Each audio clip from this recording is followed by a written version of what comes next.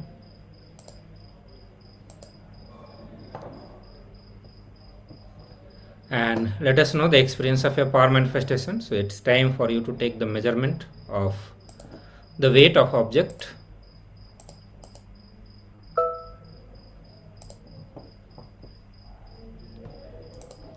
So please take the measurement. Whichever object you used, take the measurement and verify it against the previous weight.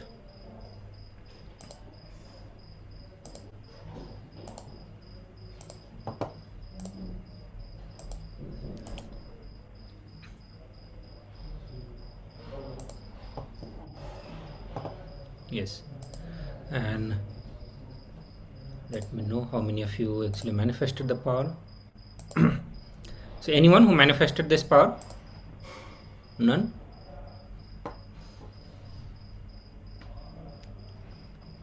Ma Guru Prasadini,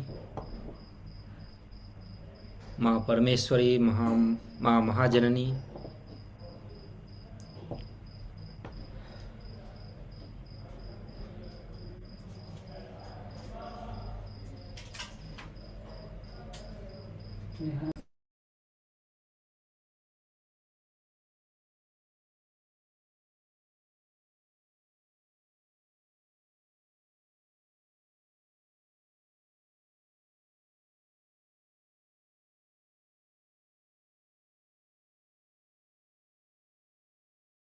Yes. So now we'll move to the next segment, and we are going to learn about the three different layers of karma, or rather I can say the three different types of karma that we are going to learn now. And these three different types of karmas are agamya karma, prarabdha karma, and sanchita karma. So these are the three types of karma that we all have, every single person. And so sanchit karma, which is like a bank, a reserve bank. So sanchit, it's a Sanskrit word. It means a bank or the deposit, you can say. So all the karma that we have,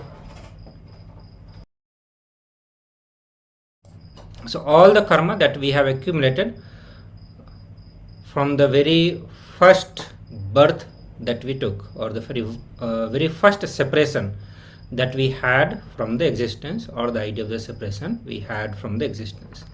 So from that time till now, this moment, all the karma that we have accumulated is called sanchita karma.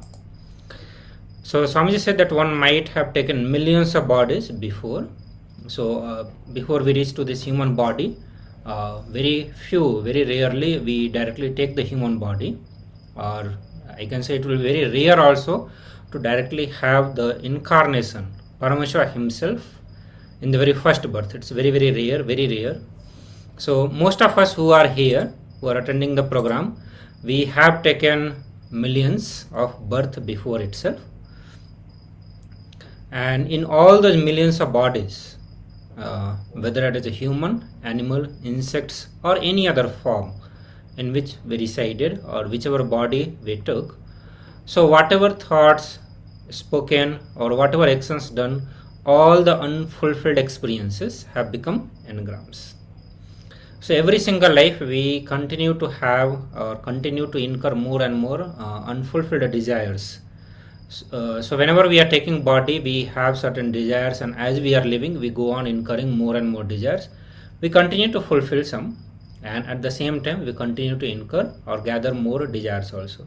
But when if they are left unfulfilled, they become engraved memory, and all those put together is called sanchit karma. So the karma acquired from the moment one started feeling he is an individual, independent entity. So from the time you started feeling separation from the existence, or the very first I that took birth, from that moment, so till now, till this moment, everything, all the karma that you accumulated is called sanchita karma. Next is prarabdha karma, and prarabdha karma, so from the sanchita karma, all the accumulated karma that we have, that whole karma bank, we can say the karma bank, we choose some of the karmas, and to fulfill that karma we take a body, and we take to exhaust those karma or fulfill those karma, enjoy those karma through the body, and for that we take one birth. That is called prarabdha karma.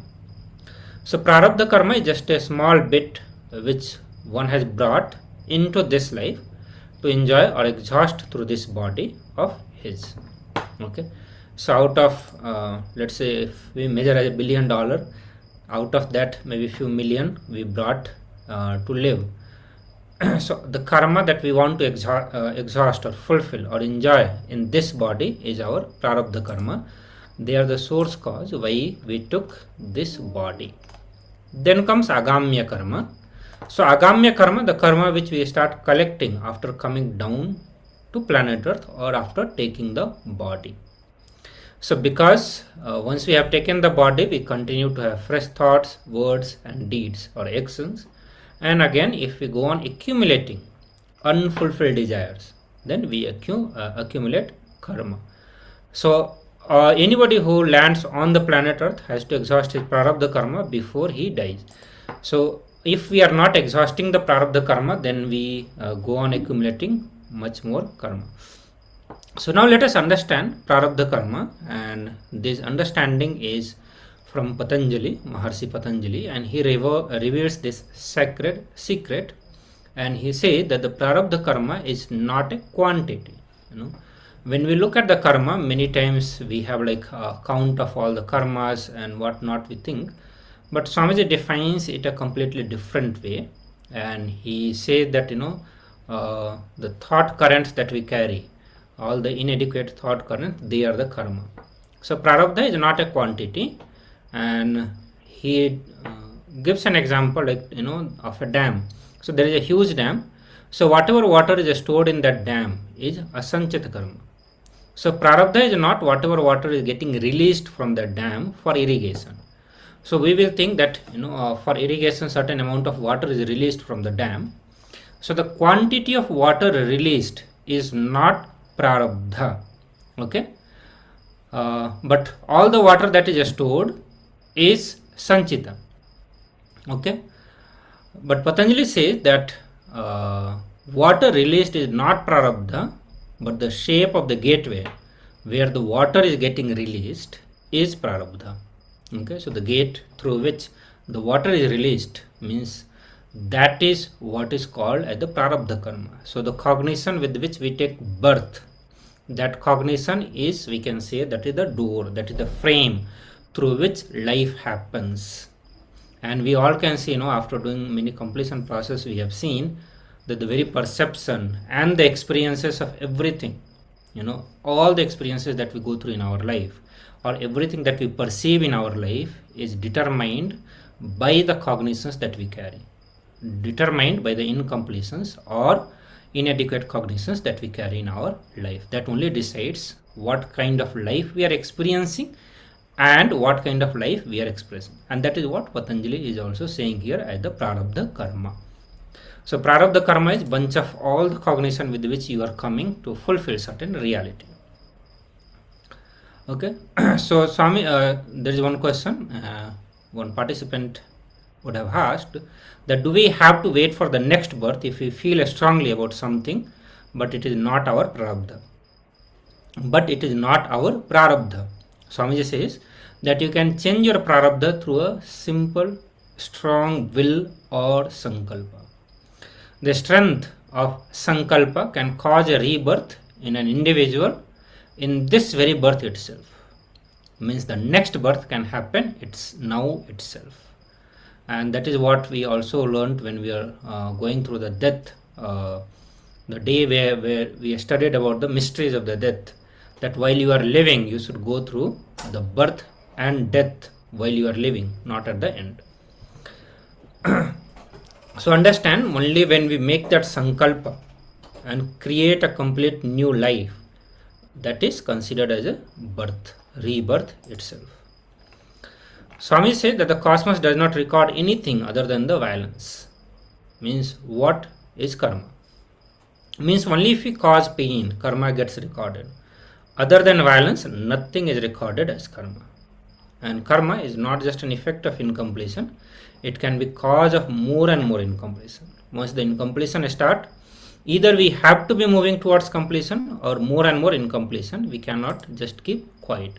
So we'll be moving towards more and more karma in our life. So Swami said that be very clear, nobody except you, is responsible for what we feel, what you do. Nobody can make you suffer without your silent permission. Once you understand that whatever happens is from the deep inside, you will suddenly see things changing. So take the full responsibility for yourself and see how you become integrated in what you do. Okay. So we went through some of the understanding that Swamiji has given on all these three, which is Sanchita, Agamya and Prarabdha Karma. We are also going to listen this directly from Swamiji himself on these three. So, okay, let us listen to this video.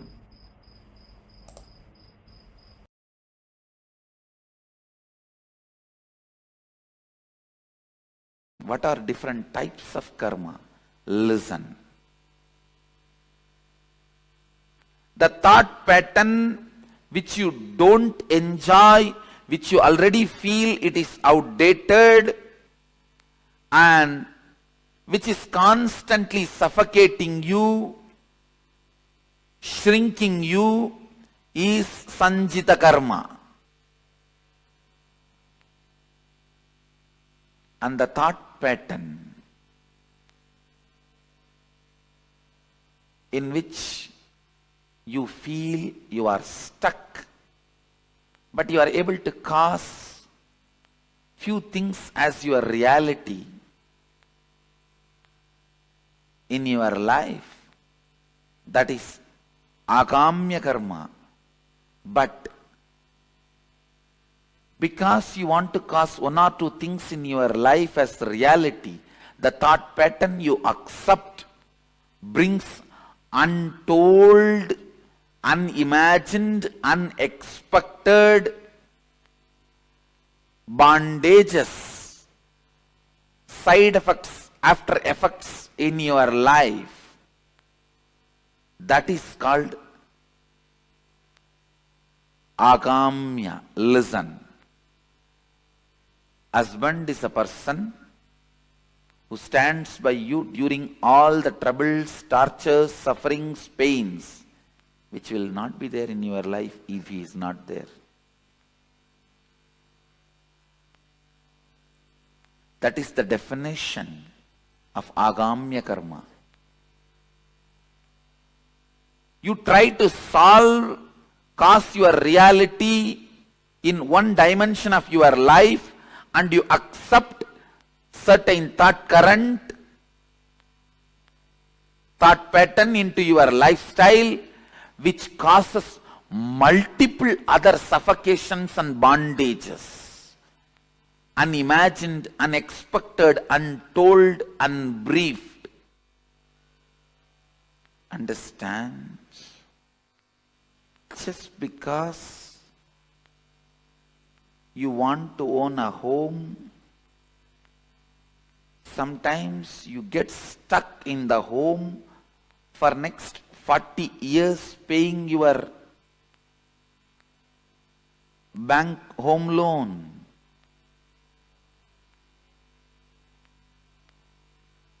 You want home.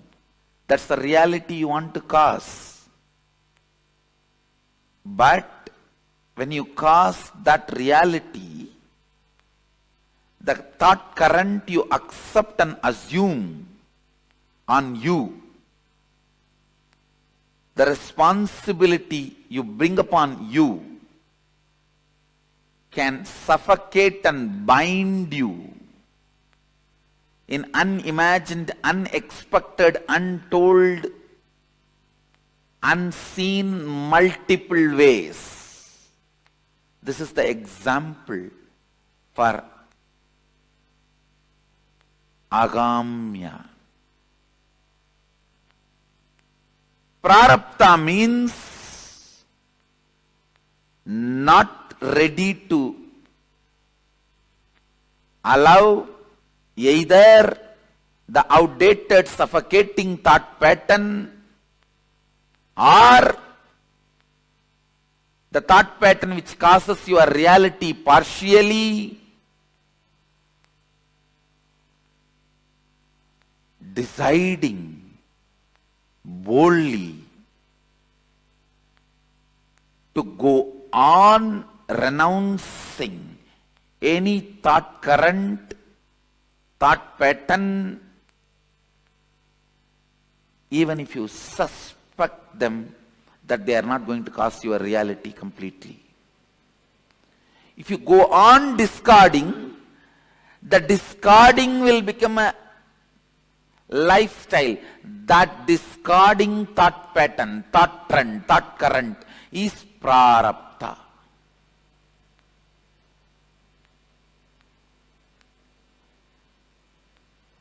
Means only exhausting. No more accumulation.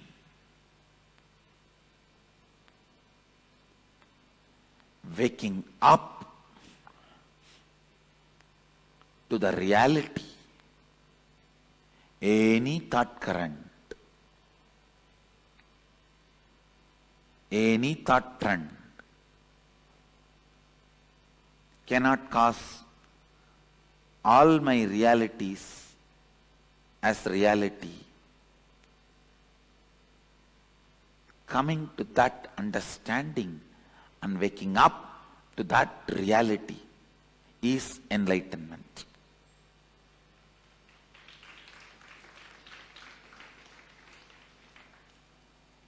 Not ready to be stuck in any thought current is the liberated thinking current.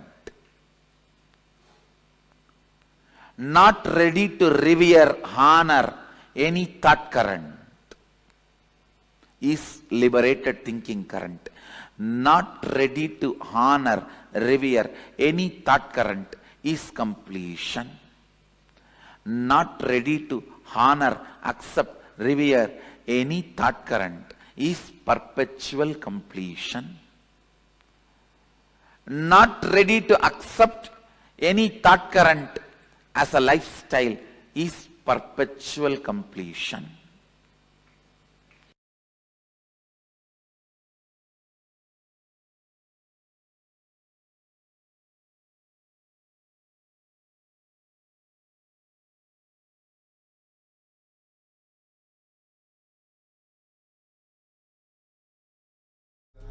Paramashivoham Om Nityananda Paramashivoham Om Nityananda Paramashivoham Om Nityananda Paramashivoham.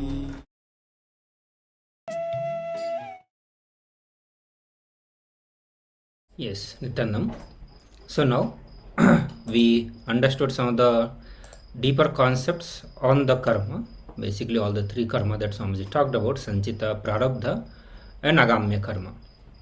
And how does this Agamya get accumulated? Many times we decide to enjoy certain things in our life, manifest certain things in our life. And because of that decision, so many other things comes along with it. Like one of the example that Swamiji gives, that because of Prarabdha, you decide to get married. And after the marriage, whatever comes along with that, that is what is Agamya. So you want to enjoy certain things. And for that, we get into marriage without knowing all the side effect, after effect, and what all may come along with that. So all that comes is Agamya. And that is what happens for everything that we do in our life. We do decide to enjoy certain things. And with a very limited knowledge, we make certain decisions that this is what I want in my life. And once we start working for it, once we start manifesting that in our life, along with that, so many other thought currents and the desires also come along with it. So all that start becoming our Agamya karma. So Swamiji said that even for the karma, when we stop blaming others, when we start understanding that we are only responsible for everything, we'll become more and more aware of every actions, every thoughts, and that awareness is enough. We will start acting intelligently. So all the karma that we acquire in our life, we only are responsible for all of that. So karma is not something that is God gifted. It's not something that is gifted by destiny or the life, but all the karma that we have accumulated, we only are responsible. So all the kinds of thought currents, which is unfulfilled, or whatever we say, all that we are only responsible to have it, and we only have to take responsibility to bring completion with that. So as a part of the internalizing exercises, I will request you to look in and see how you have been giving silent permission for your misery in your life. So the various misery that you face in your life, how you have been giving silent permission for all of that in your life. So any kind of any kind of problem that you have been facing in your life, you feel that this problem is still existing, or something unjustified happen, or something unpleasant happen in your life which you did not want. Look into all of those and see where you gave the permission. So there are times like you will feel like, okay, nothing can be done, but if you look deeply, you will see that you knew something can be done, but you decided not to do. You decided to, okay, let me go through it. Okay, this is what the life wants, so I'll suffer, I'll go through it. So look into all those incidents and see how you have been giving permission for your misery, for permission for misery in your life. So please pick up the pen and paper and start this exercise.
Yes, Nityanam. So all of you can relax now. So how many of you have been able to find out the incidences from your life where you silently allowed the misery to happen? That will give you some good ideas, the clarity rather than the idea. I'll say the clarity that how we are actually responsible for the various misery that happen in our life. Otherwise, we continue to blame others, and that's I can say very common for most of us, that we find the reason with somebody else, that somebody else is responsible for what I am facing in my life, and we attribute that to every single problem that we face in our life. Very rarely we feel that the problem that we have in our life, we are only responsible for it. Either if we do not find anyone else to blame, we blame life, we blame God, we blame destiny. In a different way, we have different names and we continue to blame. But only when you do this assignment sincerely, when you look into your life and just being bit integrated to look into that problem and see why you invited that in your life, you'll start seeing that we are the only person, we are the only one who is responsible for all the misery that happens in our life. Okay, so with this clarity and understanding, now it is time that we move to the next session. We'll have more understanding on the karmas in the next sessions. And before we move there, let's do one round of power manifestation. And in this round, you are going to be reducing the weight of an object which is kept away from you. So I think in the previous session, you did the power manifestation by keeping it in your hand. And Guru Prasadini is saying that I didn't measure the object, but I felt the vibration and it fell down from my hand. It became more like consciousness over matter. Okay. So this time you are going to keep it away from you, so it will not move away from your hand. So let's start this one. I request all of you to pick up one object, take the measurement, and then keep it away from you.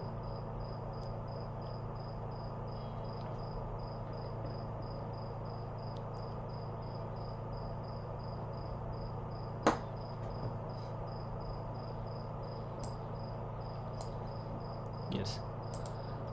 So let us get ready. So close your eyes and connect with the Swamiji by chanting Mahavakya. The most easiest way to connect with Swamiji. There are a few ways how we can connect with Swamiji. One being the darshan time, which we are blessed to have it every day. And then we have the Pada Puja. So all of us who are initiated into Shiva Diksha and Vishesha Diksha, or even if you are not initiated, you are empowered to do puja to Swamiji. And puja is one of the most powerful way to connect with the Swamiji, experiencing Bhava Samadhi with Swamiji. And then the third one, which is also very easy, by chanting Mahavakya. So you are going to chant Mahavakya,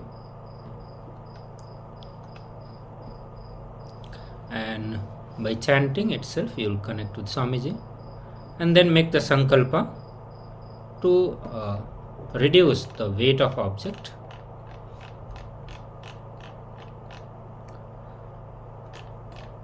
So just by your will, the Satya Sankalpa, the conscious resolution that you make, by that you will be able to change the size of the object. So let us visualize Swamiji in the third eye, chant Mahavakya, give the command and start manifesting power. We'll have few minutes for this power All manifestation. your three eyes and manifest the powers of Mahasadashiva. Om Nityananda Paramashivoham. Om Nityananda Paramashivoham. Om Nityananda Paramashivoham. Om Nityananda Paramashivoham.